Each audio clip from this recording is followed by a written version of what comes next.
Good morning and welcome to the S.H.O.P, the social hub of positivity on this wonderful Sunday morning. Happy Mother's Day to all you wonderful mothers out there. And as I said many times before, if you haven't heard me say it, I had this wonderful conversation with a mother of 5 children the other day, and it's a conversation and a belief that I've long held, that being a mother is technically the hardest job on the planet, the most significant job, the one that we all hope that no one fails at, not just as a child, but as a member of our society. So even if you don't have children, whether you want them or not, if you don't understand the mother's role in our society and the necessity of having someone to feel supported when they nurture our next generation. So, as I said, as I said to this mother, it's all well and good being a man that goes out in the world and does all sorts of jobs, which some of them are essential, some of them are necessary, and some of them are just frivolous, and you can decide which ones they were. When I say frivolous, I mean, could we do without racing cars or private jets or stuff like that in fact has a counter effect, in the sense that I know people are going to say, oh, that's how we develop technology, by using this. Like, I get it, but in fact we need to get everything back into a balance. And ecologically speaking, if you look at the numbers of insects, or the depletion of the numbers of insects since the 1970s, you will get it, hopefully, and think, all right, so somehow or some other our environment is being ate away or slowly destroyed. And you're saying, but Ed, you lunatic, what's this got to do with mothers? Because Mother Earth, mothers, so if our society is going to have the patience and all the necessary ingredients for it to be the best possible society it can be, that has to start with the mother being supported, so that when they're carrying the child, they can grow them gently. Because there's all sorts of studies now in our work with alternative provision. You'll see the effects of what happens when a mother has been overstressed whilst carrying the child in the womb, and continues. So having stresses around, safe housing, clean air, food, clothing and stuff isn't appropriate. We should be concentrating our excess wealth not on a few, but on all of the necessaries, like mothers, to have the best possible chance of supporting their child.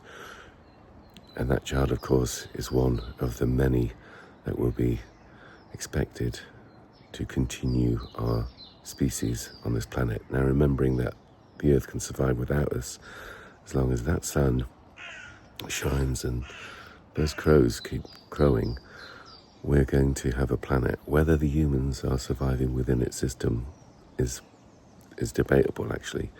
We are actively destroying our environment, which is an unusual thing for a species to do. Let alone destroying the environments and the habitats of many other species. So without properly supported mothers, and that's all down to things like, so if you're a person that's got a career and you value that, and that's all good and well, and good luck to you. If you then decide to have children, both the father, the mother, and whoever becomes involved in the raising or the procreation of the child, it's really important that there's as little stress involved in that as possible. So from both, paternity, maternity, whatever, to enable the child, where possible, to be raised in the first informative, the most crucial years, without stress and with the nurturing of their parents or parent, depending on how that comes about. So there shouldn't be this onus on parents getting back to work as soon as possible, and nursery funds and all the different childcare provisions, which are wonderful, no doubt about it.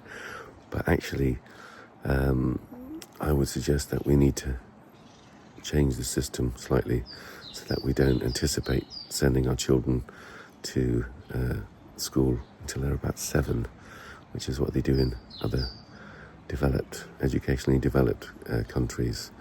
Not trying to get them fobbed off onto whoever, however wonderful they may be. They are no replacement for their parent.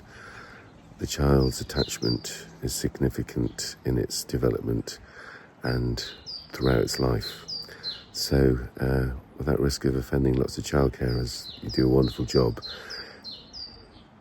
And there would always be need for provision. But what I'm saying is that if there wasn't such a stress on society, particularly for mothers, to get back to work or to have to contribute to the household bills and payments, which are ever going up for no reason. I mean, if we renationalised all the utilities, we wouldn't be overcharging ourselves, would we? And the dividends that we would be given to the shareholders are us. So that would be just invested properly and the prices could all come down, the cost of living. But there's a whole discussion to be had about assets and how the rich are buying up all the assets. And we are basically going to be in a society not too long away where the 1% own everything, literally. And the rest of us are just purely there to deliver either product or service to a wealthy elite that for generations haven't actually worked for a living. They've either inherited it or it's become some sort of fashionable financial skullduggery. So we need to relook at all our situations on a local and national level. And on that point, I am going to be intending to run as a councillor for Hardens and Central in the town council and for the unitary, because I don't know if you've been watching, because I certainly have. Things are awry, both at a town level and a county level. But I shall leave all those politics for you to discover on my political channel, Truth versus Politics. So watch out for my campaign videos, because I've got a lot to say about the town council in Chippenham and how we need to look at its restructure, and also about councillors and party members that have acted in ways that should, and rightly should, be highlighted in order that people don't make the same mistakes in future, because it's been to the detriment of our community and particularly those poorest amongst it. So look out for Dudigan's Truth versus Politics on YouTube, Facebook, etc. And look out for my campaign, because I'll be doing a variety of videos comparing and contrasting what certain councillors had said when they were trying to get elected last time and what they've actually done. Anyway, enough of that. Back to the wonderful mothers. Mothers, we can't do it without you. We never could. We won't. It's time that society put you in the position that you rightfully need to be, which, beyond exalted, is as stress-free as possible, particularly on the basics of life. When I say the basics, I mean the essentials. Clean air, clean water, housing, shelter, education, clothing, stimulation for your children so you don't feel stressed. You do a wonderful job, and everyone, I'm sure, will see the value in it. And if not, I'll be speaking more about it, and maybe I'll be doing, as I said to this mother, I'll run a men's group, and it'll be called Cop Yourself On. Happy Mother's Day. Have a good one, everyone.